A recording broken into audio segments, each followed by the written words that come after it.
சேரன் வேலைய முடிச்சிட்டு வீட்டுக்கு சைக்கிள்ல போய்கிட்டு இருக்காரு. அப்ப கார்த்திகாவுக்கும் அவங்க ஹஸ்பண்டுக்கும் ஆலத்தி எடுக்கிறாங்க. அத சேரன் சைக்கிள்ல இருந்தபடியே பாக்குறாரு. கார்த்திகா ஏமாத்திட்டீங்களே மாமான்னு மனசுக்குள்ள நினைச்சுக்கிட்டு சேரனை பாக்குறாங்க. சேரன் கண் கலங்கிக்கிட்டு கார்த்திகாவை பாக்குறாங்க. கார்த்திகாவோட ஹஸ்பண்டு கார்த்திகாவை கட்டி பிடிச்சுக்கிட்டு போட்டோ எடுக்கிறாரு. அதையும் சேரன் பாக்குறாரு. வீட்டுக்கு வர்றாரு. நிலா கிட்ட சொல்லி அழுகுறாரு. நிலா ஆறுதல் சொல்ல முடியாம சேரனையே திகைச்சு போய் பாத்துக்கிட்டு இருக்காங்க. சேரன் சொல்றாரு, நிலா, இனிமேட்டு கார்த்திகா என் வாழ்க்கையிலே இல்ல. கார்த்திகா மாமான்னு கூப்பிடுறத என்னால கேட்க முடியாதுல நிலா.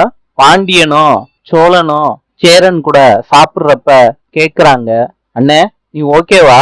சோழன் சொல்றாரு, காதலிக்கு இப்பதான் கல்யாணம் ஆயிருக்கு. அண்ணனை மெல்ல மெல்ல தானே குஷியாக்க முடியும். சோழன் பாண்டியன் கிட்ட கண்ணடிச்சு செய்கை மூலியமா சொல்றாரு. பாண்டியனும் தலையாட்டுறாரு. சோழன் டான்ஸ் ஆட ஆரம்பிக்கிறாரு சேரன் முன்னாடி. பல்லவனும் பாண்டியனும் சேர்ந்து ஆடுறாங்க. இத பார்த்துட்டு சேரன் வெக்கப்பட்டு சிரிக்கிறாரு.